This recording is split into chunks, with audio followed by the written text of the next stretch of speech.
I've waited to do a bit on this as I wanted to see how events unfolded, but the Labour Party is in big trouble after losing a shed load of not just members' data, but a lot of ex-members' data too, some of which dates back years.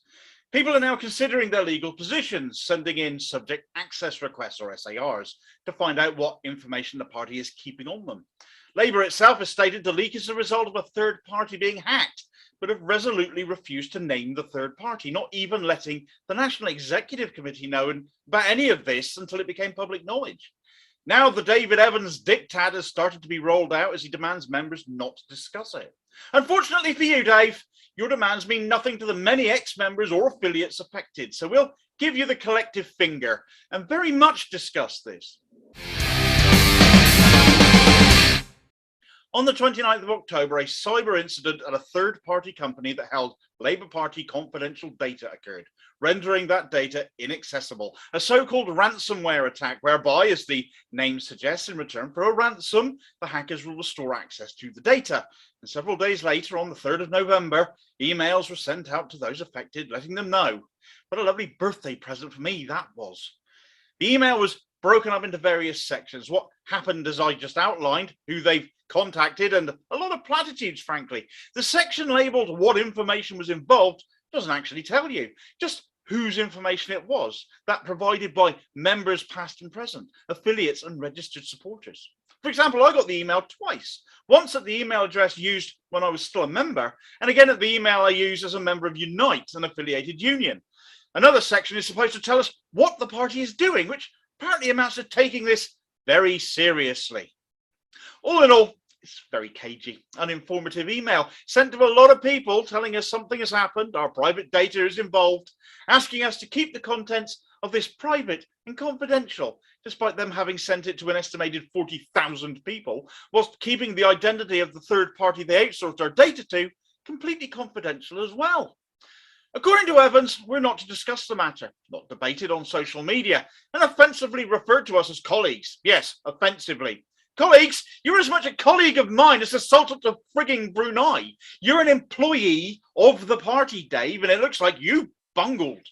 Was it you that outsourced his info? Who did you give it to? Why were they giving it? I wasn't asked permission for this. Why not? I know I'm an ex-member, but still, it's my data you're still holding on me. How many others are actually affected? Why are you maintaining radio silence right now when you should be issuing a grovelling apology instead of demanding we shut up about it? Members pay your wages, so they deserve to know, along with those affected who are not members. You can demand we all stay silent, but for those of us out of the party, and let's face it, you've purged and driven away a couple 100,000 people by now at least. There's a lot of people out there more than happy to tell you to stick your confidentiality right up your arse. This has happened on your watch. We need to know what you've done because, frankly, the longer the answers are not forthcoming, the less trustworthy with our data the party appears to be. And more members from all wings, in fact, will leave, not convinced that their data is safe in your hands.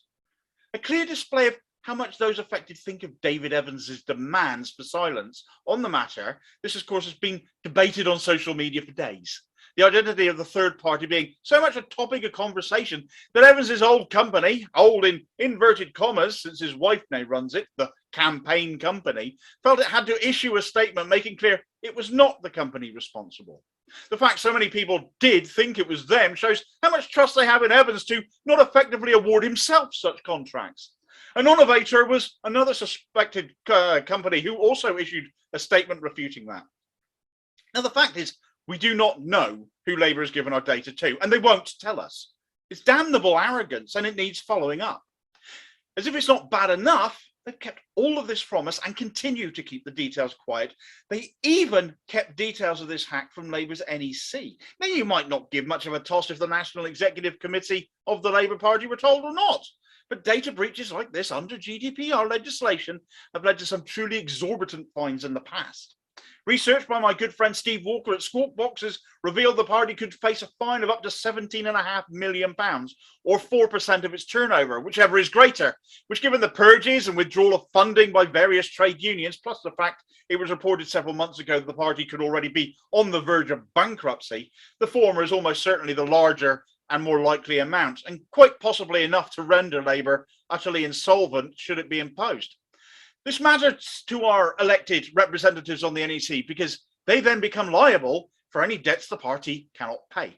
Starmer and Evans become liable too, completely self-inflicted, as it would seem, but for NEC members to not even be informed this has happened, despite their increasingly obvious financial liability, is disastrous. It's disgusting. As hilarious as it might be to see Luke Akehurst, for all of his sycophantic dribbling over the return of Blairism, being lumbered with these massive debts, not even he deserves this. And we have some excellent left NEC members who definitely don't deserve this, who have done nothing but stand up for us whilst being attacked themselves.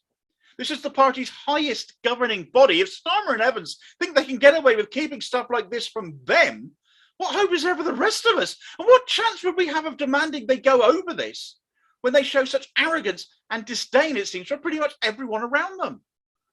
Very little, it would seem, according to an article published by Jewish Voice for Labour. Apparently, they haven't had time to fill us in properly on what has been accessed or what they've been doing or who the third-party company is, but they have found time to shore up their attempts to shut people up. Their code of conduct on confidentiality and privacy has been updated, and it's not in the interests of members, as you might have expected. It essentially is now dictating that they shut up when told to, do not discuss matters online if told to shut up, and risk facing disciplinary or legal proceedings if they don't. Quite what you get for your dues in the Labour Party these days is beyond me. Do you really want to pay to be treated like that, especially if what you wish to discuss, as shown here, pertains to your own data that they've handed to goodness knows who, that they've then gone on to lose? So what can we do right now? Well, everyone affected still has a right to know what data is being held on them by the party under GDPR legislation. And for some, that means the Labour Party's held onto their data for years after they've for some people, even after they've left. That needs to be justified. Further confusing the matter is the fact that European GDPR legislation no longer applies quite as it once did here due to Brexit, as EU law no longer applies to it, but UK law now does. Now, I'm no legal expert, certainly not on this, but my understanding is that much of it remains the same in effect. Should that be the case, Labour do still need to justify why they've held on to some people's data for as long as they have. If, as estimated, we're talking tens of thousands of current and former members, that's potentially an awful lot of justifications they need to make. And to that end, we should all send in a subject access request, or SAR. By law, the party has to provide you with a copy of all the information they have on you. Should there come a point where you want to consider taking legal action against the party over this, it's a handy thing to have.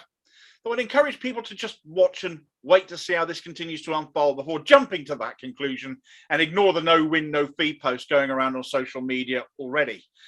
I've attached a link to a template email to do this, so all you've got to do is fill in the blanks. Labour want to shut down the conversation. They want to silence debate, and they want to coerce us into silence if necessary, all to cover up and bury the shortcomings of a piss-poor management too free with handling our confidential data to insecure third parties. We need answers, or frankly, why on earth would anyone want to remain a part of this and leave their own data so vulnerable?